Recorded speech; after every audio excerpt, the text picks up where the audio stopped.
teman-teman, gimana kabarnya? Semoga sehat selalu ya. Oke, pada kali ini Mimin akan menjelaskan terkait sanitasi dasar di pondok pesantren.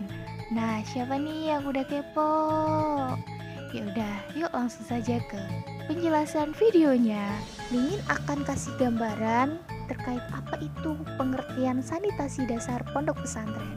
Nah, sanitasi dasar pondok pesantren adalah sarana minimum yang diperlukan untuk menyediakan lingkungan permukiman pondok pesantren yang sehat dengan cara memenuhi syarat kesehatan yang menitik beratkan pada pengawasan berbagai faktor lingkungan yang mempengaruhi derajat kesehatan santri.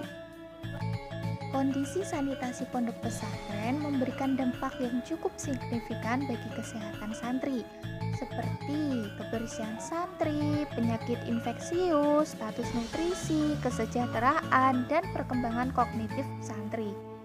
Lalu, pada suatu penelitian juga menjelaskan bahwa akses sanitasi di pondok pesantren memiliki hubungan dengan ukuran produktivitas pada santri. Dari penjelasan sebelumnya, kita tahu bahwa sanitasi dasar pondok pesantren itu sangat penting karena berbagai penyakit berbasis lingkungan yang umum sering menjadi masalah di pondok pesantren seperti kudis, diare, ispa yang disebabkan oleh lingkungan yang kurang sehat di pondok pesantren. Oleh karena itu, agar terhindar dari berbagai penyakit ini, penting untuk menjaga kebersihan diri dan kebersihan lingkungan di pondok pesantren. Terus, kegiatan apa aja sih yang termasuk sanitasi dasar pondok pesantren? Ada 4 hal yang harus diketahui.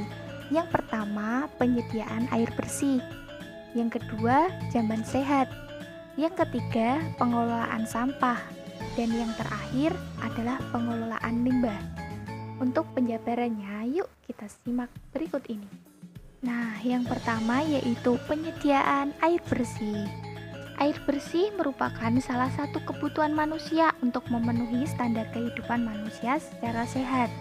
Ketersediaan air yang terjangkau dan berkelanjutan menjadi bagian terpenting bagi setiap individu, baik yang tinggal di perkotaan maupun di perdesaan. Sarana sanitasi air adalah bangunan beserta peralatan dan perlengkapannya yang menghasilkan, menyediakan, dan membagi-bagikan air bersih untuk masyarakat.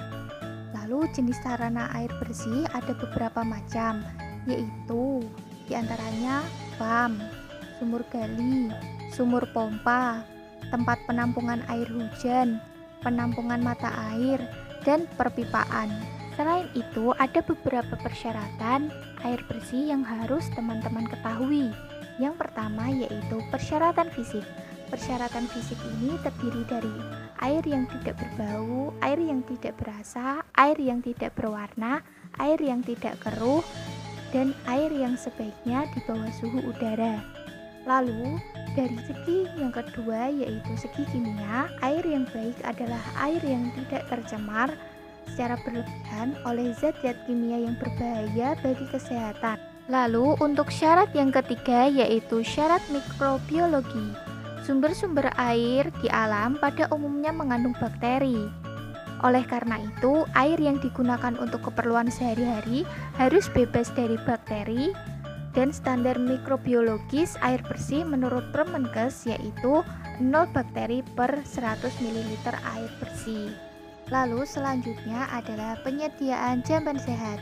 Jamban adalah tempat aman dan nyaman untuk digunakan sebagai tempat buang air besar. Lalu kotoran manusia adalah semua benda atau zat yang tidak terpakai lagi oleh dalam tubuh dan harus dikeluarkan dari dalam tubuh.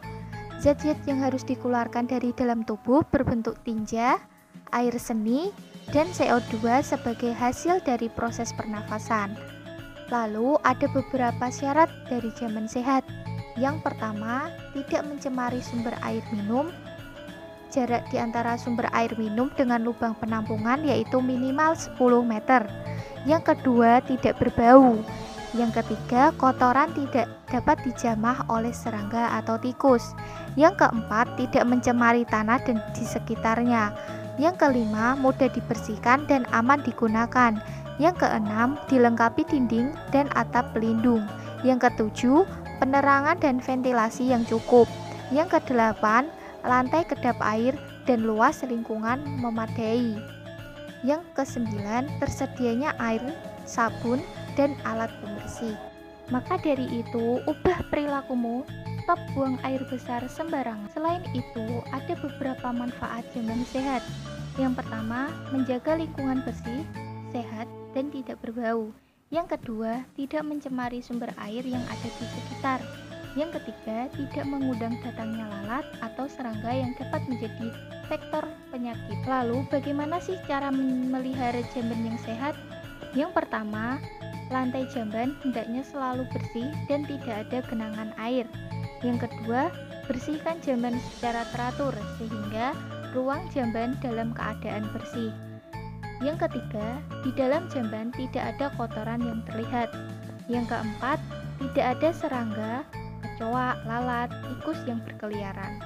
Yang kelima, tersedianya alat pembersih seperti sabun, sikat, dan air bersih. Yang keenam, bila ada kerusakan segera diperbaiki. Selanjutnya yaitu pengelolaan sampah.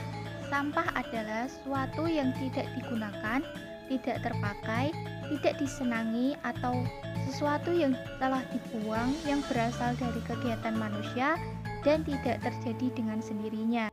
Lalu, apa saja sih kegiatan dari penyimpanan sampah, pengumpulan sampah, dan pemusnahan sampah? Penyimpanan sampah adalah tempat sampah sementara. Pengumpulan sampah adalah yaitu mengadakan tempat khusus untuk mengumpulkan sampah seperti TPS atau TPA.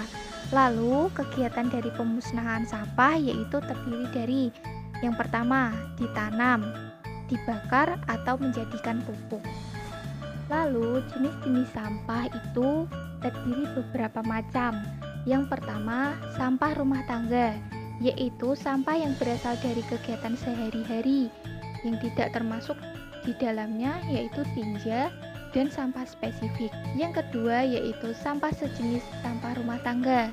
Sampah ini berasal dari kawasan komersial, kawasan industri, kawasan khusus, fasilitas sosial, fasilitas umum, dan fasilitas lainnya.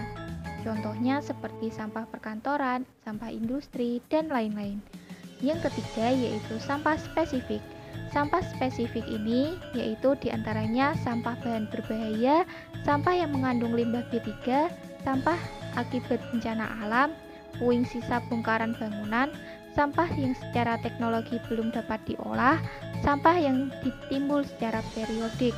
Contohnya botol bekas parfum, botol pestisida, botol pembersih lantai, dan yang lain-lain. Salah satu cara yang dapat digunakan untuk mengurangi jumlah volume sampah yaitu menggunakan sistem 3R. Yang pertama yaitu reuse. Reuse adalah pembatasan timbunan sampah. Yang kedua yaitu recycle, pendauran ulang sampah.